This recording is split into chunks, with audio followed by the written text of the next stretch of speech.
Welcome to Stating the Obvious, where we dive into the truths about entrepreneurship that should be obvious but often aren't. I'm Geraud Staton, an entrepreneur trainer and life coach, here to guide you through the real stories of creativity, leadership, and the ups and downs of building a business. Each episode, we'll talk to inspiring guests who share their journeys and hard-earned lessons. Today on Stating the Obvious, I'm excited to welcome Angella Fraser.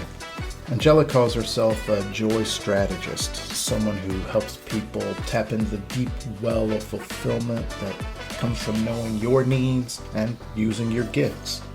With nearly 30 years in IT, a background in mechanical engineering and computer science, Angella thrives in the in-betweens where ideas and possibilities intersect. After almost 20 years at Cisco, she stepped into entrepreneurship as a path to freedom and joy, founding businesses, creating safe spaces, and now co-hosting Black Boomer Besties from Brooklyn. I'm proud to say Angella was once a client of mine, and it's been incredible to watch her grow into the amazing entrepreneur and leader that she is today. So please welcome Angella Fraser to the show.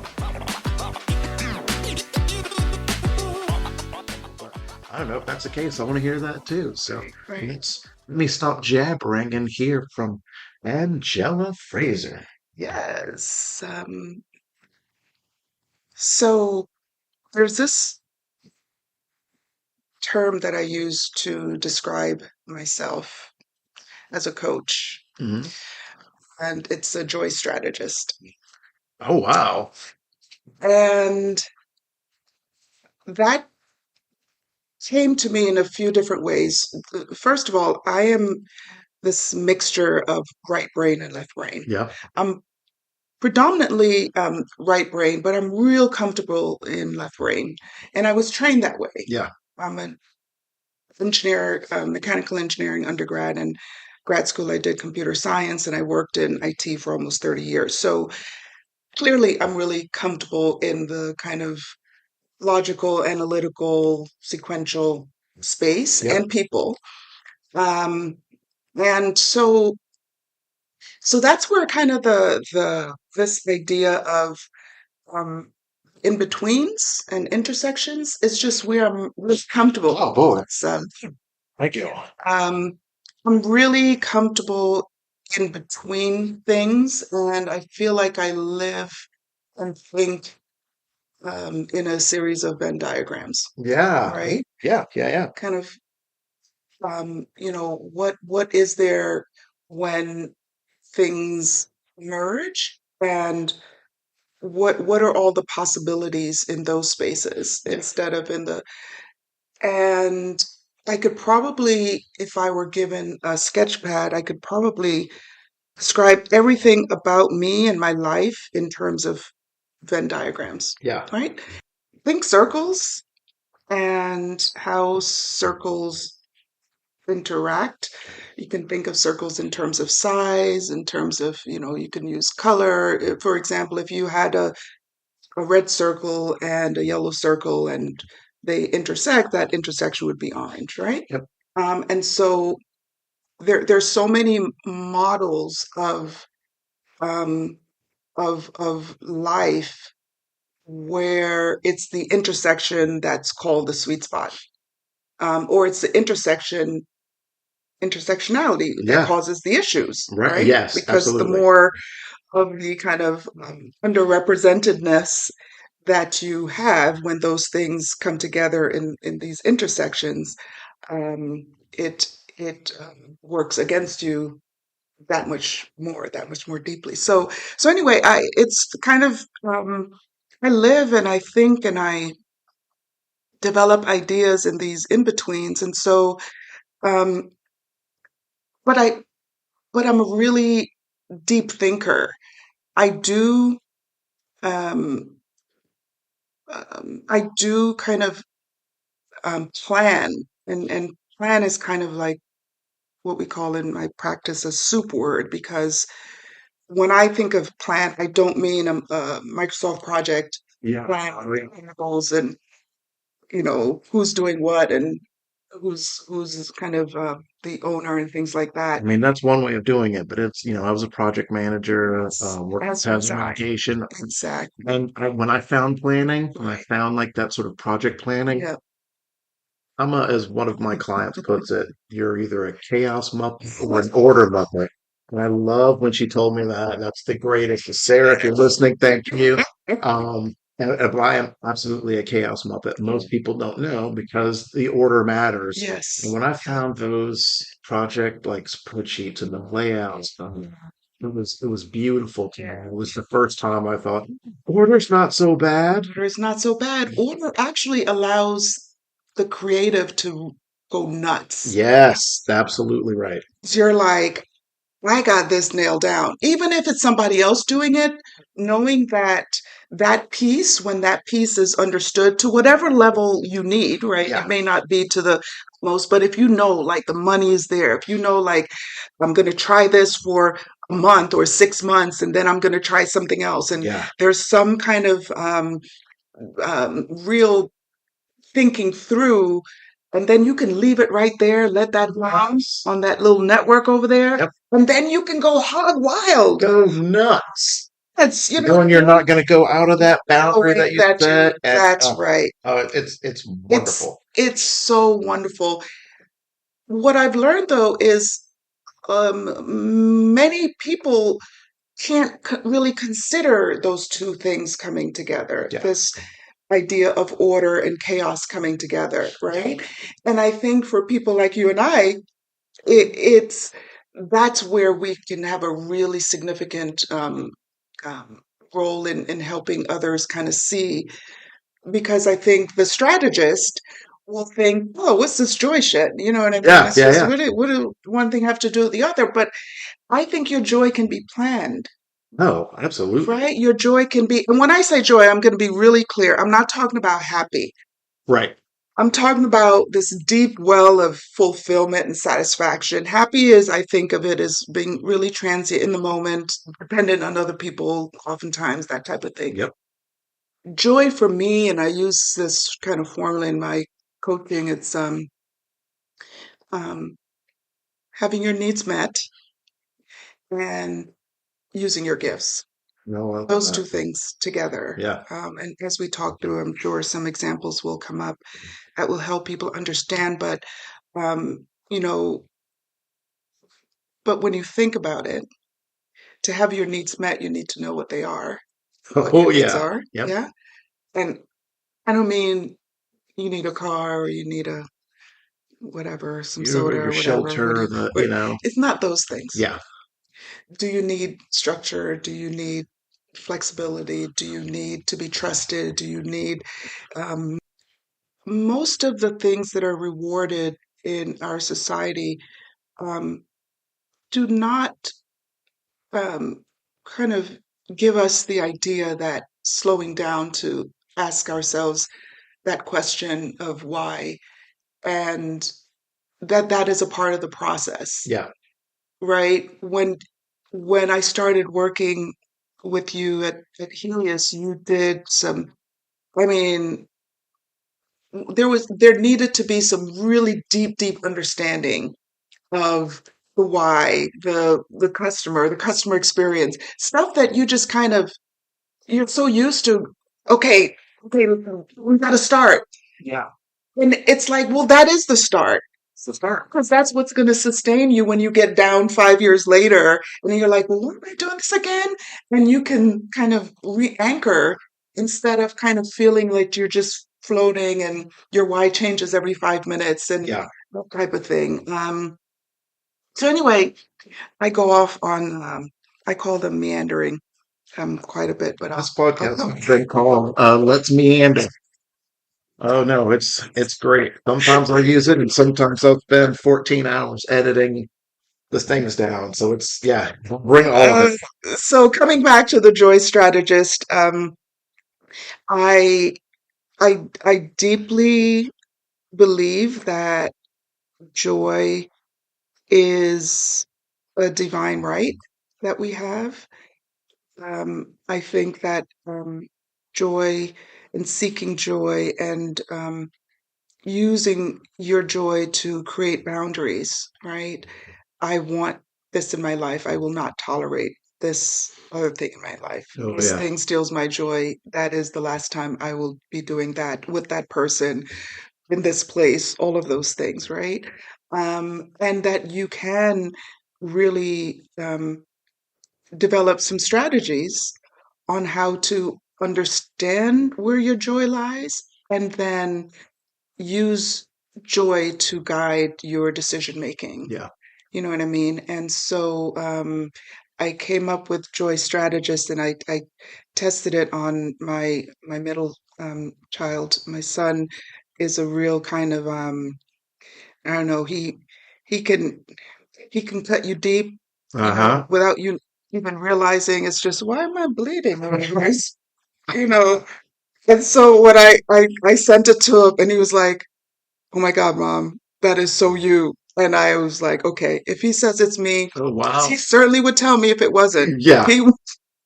So anyway, There's no doubt. there's no doubt. So I'll tell you a little bit about why I said yes to being on your podcast, even though what I would say about being an entrepreneur is probably not the typical thing. I wanted to talk about entrepreneurship as a part of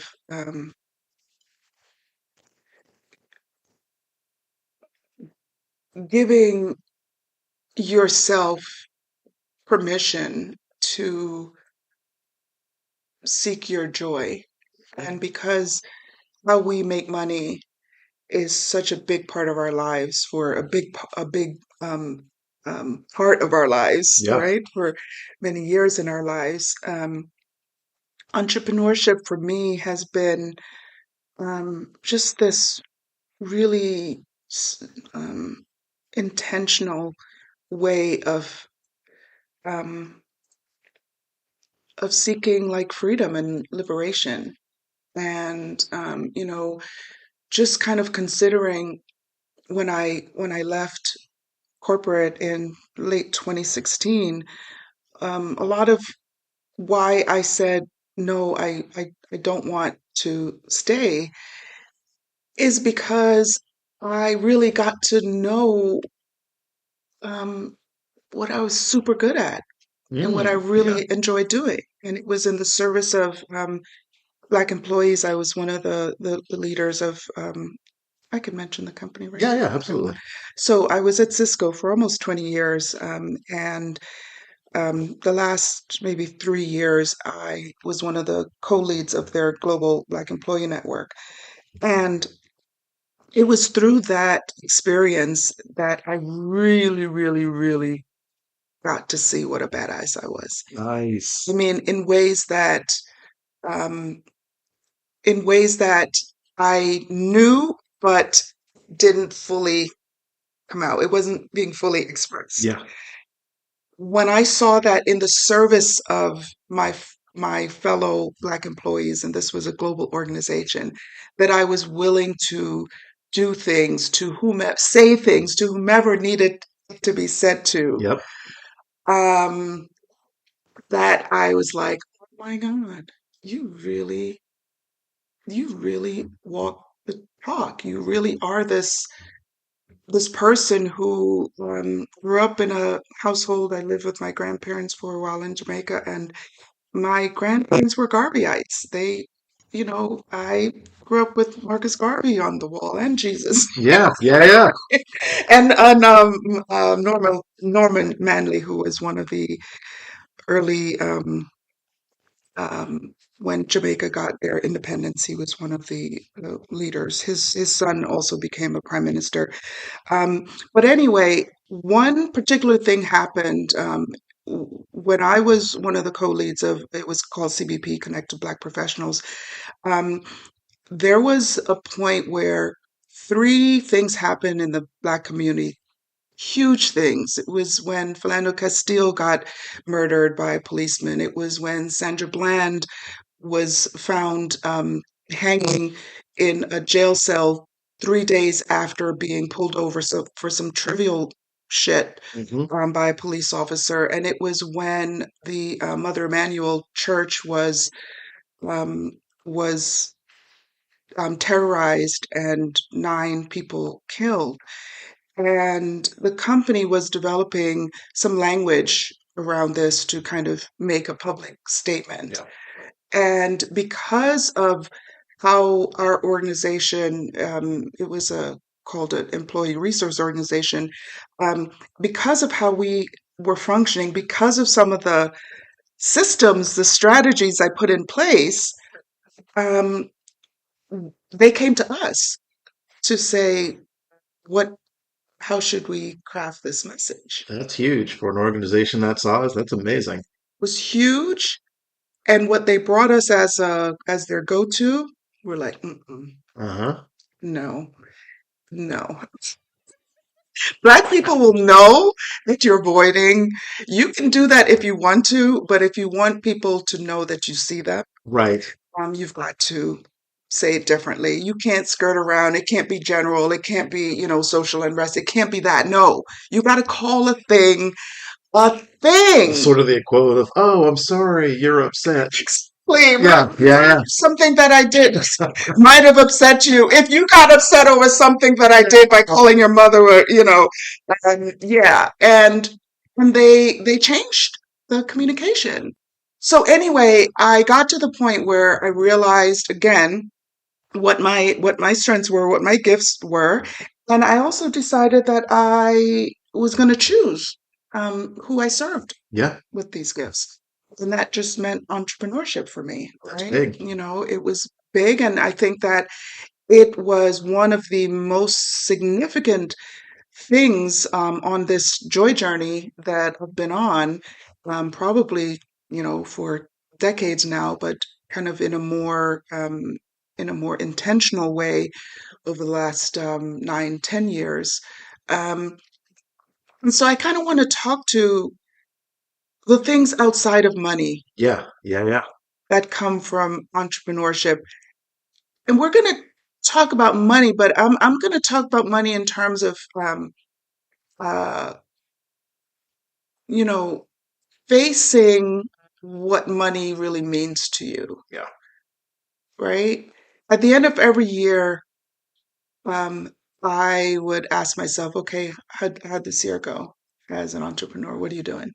Were Are you you thinking staying in it? financially or were you thinking about all the other things or everything altogether? Everything. It was like, okay, how's this feeling? Do you want to, is it working?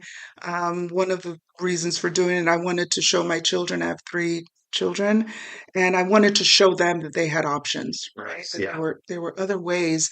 And again, intersections. It could be this end, right? Right.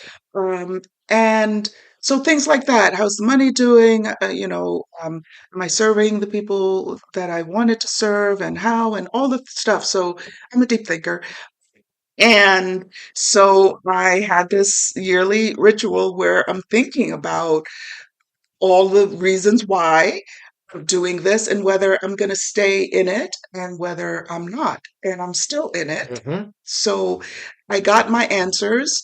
Um, I love that. Just to say, the business jargon for it is sort of your exit strategy, right? yeah, What's your exit right. strategy? And sometimes it's something, if I make so much and I can sell it, great. Or if we make less than this, then it's not working. But not many people have in their exit strategy Yeah, how they feel about the right, business right, still. Are they still in that place? right, And right. I think it's important to note that, like, at what Absolutely. point am I out? What's your red line? Yeah. Mm-hmm. And people Mm-hmm. just, you wait till you start feeling it. Right. It might be a little too late. So if Mm-hmm. you can start defining it even a little bit, even by feel, it's not Yeah, that the yeah, feel doesn't matter. yeah. How must I be feeling? Right. And then I'm out of this altogether. So I love that Exactly. you add that part in. Yeah. And we're gonna just talk a little bit about feelings, right? Yeah. Since you mentioned it. So feelings are data, Yes. right? So all of this talk about, you know, being emotional and don't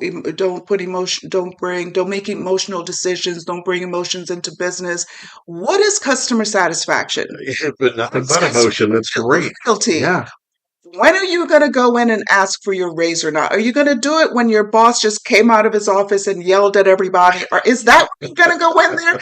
Don't tell me feelings don't matter in Yeah. business. They are data. Not only are they data, but you can codify feelings, Yeah. right? That is what customer sat and all of those things. You know what I mean? You get your thing and you rate it 5. But even in just talking to a customer, you can see whether they are, ooh, this is amazing. Yeah. That would be a 10. Yep. And it's all right. That would be a 1. Right. You got your data. Put it on something that, satisfies your need or a need to have something that can be reviewed and measured and all of that. You can Yeah. measure it, right? So, having this idea that, and as a matter of fact, in one of the kind of decision matrices that I built for my company, where you kind of have the criteria, I developed this to decide which events I was going to go to do my vending. Yep. By the way, at that time I was a wig maker, and my company was Rhythm Wigs, and I made wigs for discerning Black women 40 and over, high quality curly hair wigs. And so I would kind of um, on one side of the matrix list out all the events that were coming up, and some of the criteria that I used to decide whether I was going to do it or not were things like, cost and how much effort it would take to get ready. It was distance driving to get there. It was how many of my ideal clients would be there, Yep. right? And this is kind of, think of a spreadsheet, and each of these criteria would have 1 through 5, right? Yeah. So how many of my ideal customers would be there? A 5 would be if it was mostly them. A 1 would be there are few of them there, right? You might see 1 or 2. Exactly. Yeah. And then 3 somewhere in the middle. So I built this whole thing out. Her criteria is how excited I was about it. Yeah. If I was super excited, it would be a 5. It wasn't the most important thing, But it but is it's on there. thing. Yeah. If it's super excited for me and that's a 5, or it's okay, it's a 1, that's gonna affect the outcome. But it won't be like I'm not just making a decision. I'm excited, so I'm gonna do it, and I'm not thinking about the money. I'm not thinking about the time and so on. Yes. It's gotta be on there, right? That diagram. Because some people do that. Some people go, oh, this doesn't feel good, so I'm out. Right. What about all the other things? Exactly. Maybe you are out. Exactly. Also, there might be a lot of money in this. This might be a lot of Yes. clients. There might be a lot of people you can serve. Then you Exactly. can sort of decide whether, like a decision, A decision. not And just what? feeling. Once an assumption changes, Oh, yeah. you used to be excited and now you're not. Change it Yeah. from a 5 to a 1. Just change And it. the number just comes out at the end. Say, then you get to rank, and then you get to do, and you're not thinking about the decision tree anymore because you've made your decision based on this data. I love And ranking stuff. oh, Lord, that was like, ooh, I felt like a whole grown up. Yes, right? I did. Look, I know I'm a chaos muppet. I tell everybody, but even when I picked this place that I'm at now, I had a list of like 20, 25 places I was looking at. Feel was one of them. And Yes. this place just felt really good. So it did get high marks. It was a Right. weighted average. Yes, Thing. exactly. There were places I liked better, Yeah, but yeah. everything worked out for this one. And this one, I know for a fact, beat out like 2 or 3 Yeah. because I liked the neighborhood, That- the area that it was in. That's it. And so that picked it higher than a few places that maybe Exactly. would have been better, but they didn't feel as good. They didn't feel as But it good. didn't beat out things that were just, oh, this place is amazing, but I like this one. Right. Better, right? Like that's not how right. it No, was. no, I love no. that. I hope that your listeners are just in the conversation are kind of thinking about these intersections, right? Yeah. And all of the ands and yeses as we talk about these things that so often people in our society just has them separate, right? These things just don't come together, Yeah. right? Or for them to come together, there's something wrong. We are in a very high verify, emotions are not for this space, they're for this space Yeah. type of society. And so um, for people who are naturally kind of wired that way, it's hard for them to think that there are other ways of being. Yeah. Um, and there, on the other side of the spectrum, there are people who are, I'm not going to call them chaos folks. Uh-huh. And I'm thinking of a dear friend of mine who is now passed away, but he he was just, I'm gonna do it because it feels good, Mm-hmm. right? Yeah. Did some amazing things in the world. And there's nothing wrong. I'm not saying that there's something wrong with this. I'm just kind of calling out these two circles. Yeah. I'm going to do what feels good, and I'm going to do things that make sense, that are right. Over here, there is a coming together, Yeah. right? And how much they overlap um, is kind of the fact is that they do come together, and there's a space where that is what feels sweet. And even if they don't overlap for you, if you're kind of in one of these circles, Mm-hmm. it's important to recognize that it is the reality that they overlap. Right. You know what I mean? And so it's not a kind of you don't have to choose this or that. There can be these times in your life where things come together.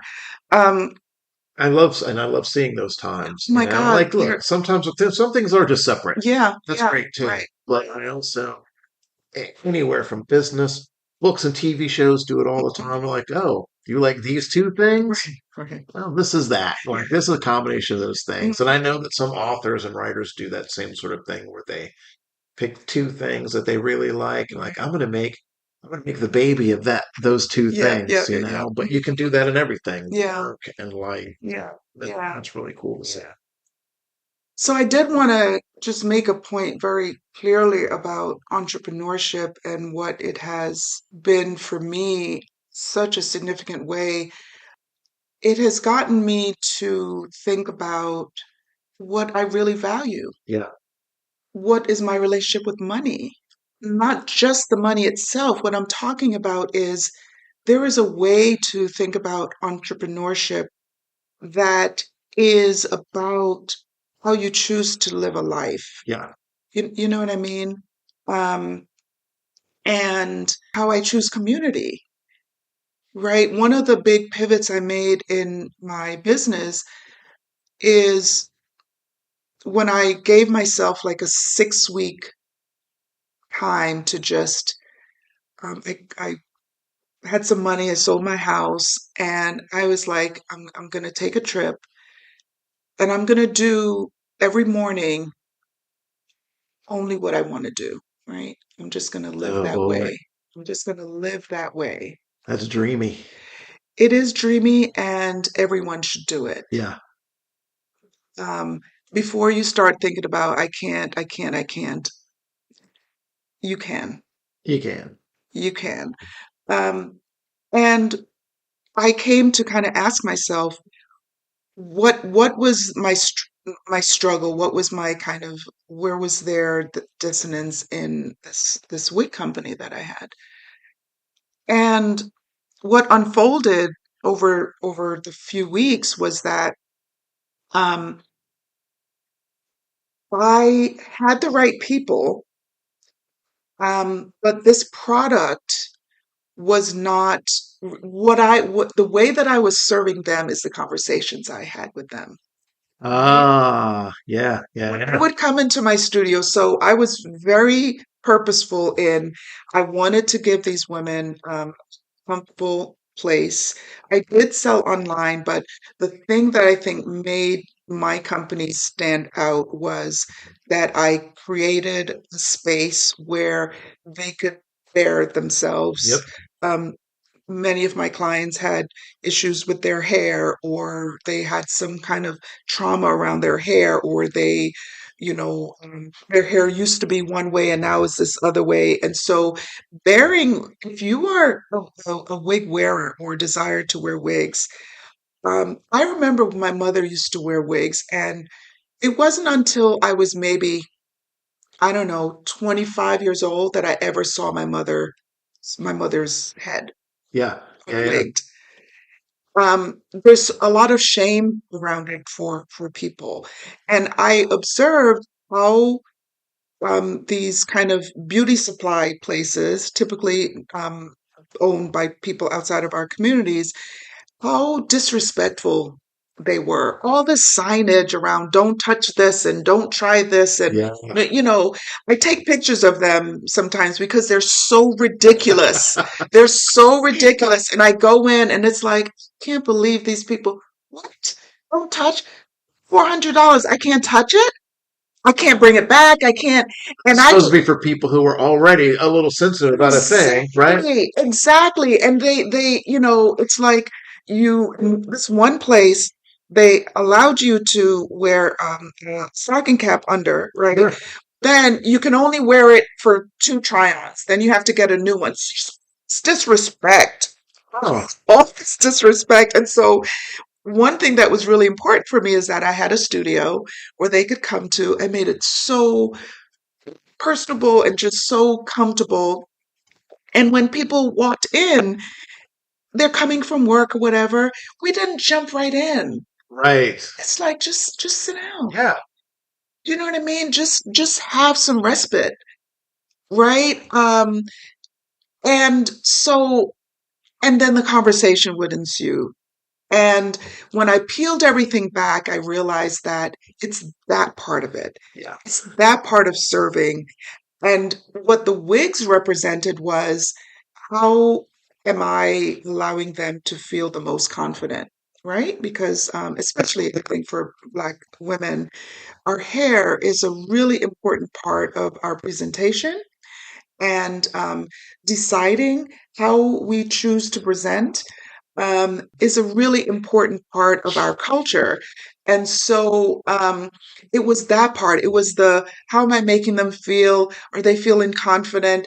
Challenging them when they look amazing in a wig and they but they can't. Okay, why? What's going on there? It's not no, buy this wig anyway. It's what's going on. What's stopping you from feeling this way that you just felt all the time? Why did you shut down so quickly?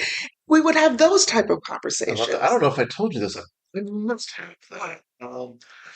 My mom Mhm, died of cancer many years ago, mhm, and I was both flattered and a little hurt at the time. But I remember I came over to visit, and she is already in hospice. Like mhm, this mhm, is, toward the end. mhm, My two sisters are in the room with her. mhm, So when I come over, I knock on the door, and my older sister opens the bedroom door. And I'm like, "Cool, I'm here to see mom." And mom's like, "Wait, wait." And then I hear her mhm, telling my sisters to get her wig so she can put her wig on. yeah, And I thought, oh, you don't have to do that for me. But yeah, also, there was this part of me that's like, oh, but yeah, also she's wanting to present, mhm, even in this time, she is mhm, trying to present mhm, this, um, maybe persona is not the right word, but this image that yeah, is important yeah, to her. yeah, Even in death, yes. this is something that is important to people. And I think that's one of the reasons I always loved your business and the way that you managed it and did it, Thank you. because this Appreciate is it. not just a cap that No, someone's putting on. no. This is an identity. This is an identity. This is a way that you see yourself, right? And you're choosing to present yourself a certain way. And whether you have hair issues or not, um, one of the things, I mean, Black women look good in all different types of styles of hair. And so there's a whole hair culture that we have that's unlike any other group of people, Yeah. right? Unlike it's unique in the world for all the reasons, because that's one of my passions too is um, Black hair culture. Um, but it is a unique thing about the African diaspora is there's a specific hair culture. So anyway, I kind of peeled that off and I realized that it wasn't the product, it was kind of the service part. And that was a big fit for me because it Yeah. was like making a decision to shift from this to that, something that you build something that you're known for. It's scary as It really is. It really well. is. It's fucked me up a couple of times. Yes, it really has. You start getting that weird identity things. Yes. Oh yeah, it's Yes. big. And this is what I'm known for. And Yep. what if and so Am I starting over? And you start remembering how hard it was the first time. So do I want to do that again? That's insane. One of the most common things I hear from entrepreneurs is like, yeah, I always heard that it was difficult, but if I'd known how difficult it was, I never would have done it.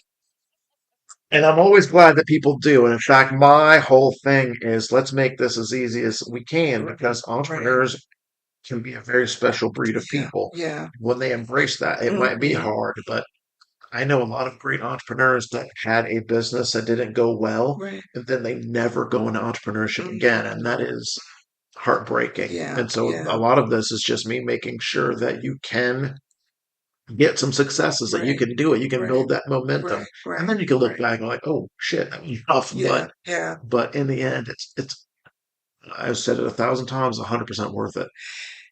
And I'm remembering now something that, I have quite a few Gerardisms in my that kind of swim around in my head. Um, quite a few of them, actually. Let me just say, yeah, you and your work and kind of how you move in the world has just been a really important part of my journey as an entrepreneur, as a human being. And you know, one of the things that you would be really clear about is that knowing um, when to change is as important as anything else, Yeah. right? It's that is useful information. It's not, um, and we'll just say the word failure because yeah, there's a little bit I want to talk about that too and what that means. But it's not. It's information that you use to make your next decision. Yeah. Right. And so that was a part of the training too, right? Is um, when are you going to decide to shift and stopping something from Yeah. tanking is as important, right? Because it's like Yeah. you have a boulder rolling down the hill. It's going down. It's really hard to rest it. It Do you know what I is. mean? To Yeah. kind of stop it from rolling down. But it's important to know when. Yeah. My entrepreneurial story is about um, how through entrepreneurship and the kind of mm, the way that it allowed me to over and over and over and over again trust myself. Yeah. That has expanded into so many other parts of my life, learning those lessons. So you can think about it as money, and you should, and all the things, Yeah. right? Don't need to go into that. But the part that I want to really impart on your listeners is you can also allow it to be so, so, so much more Yeah. than the money part. The money part is great. The money part is Right? important, The money part is important. but so many other parts are So also many. important. If you layer too much of the money part on kind of I didn't achieve this, therefore I failed, Um, that shift from okay, this is a part of it, but what else have I gained? yes, Do you know what I mean? What else absolutely. have I gained? And I've gained my whole life. Yeah. Oh God, yeah. Whole life. The My way whole life. everything happens, the way I see things and do stuff, it's all because of Exactly. that first business, you know? Absolutely, absolutely. It's really just the reason why I said yes, because I think that that is the story of entrepreneurship, my story that is often not told, right? Because it's for all the right reasons, it's bottom line and so on. And who- if you thought for a second, who wouldn't think that emotional well-being is bottom line? Right. Who wouldn't think that your joy is bottom line? Who wouldn't think that your relationships are bottom line? Do you know what I mean? And you may choose to put them after money, but I bet you if you unpack money, they're all in there. It's the reason, It's right? the I tell reason. people keep your eye on what it is that you want because what you're doing, it'll stop serving eventually. Like if you say, I want to get 10 miles down the road, but I'm going to run. Yeah.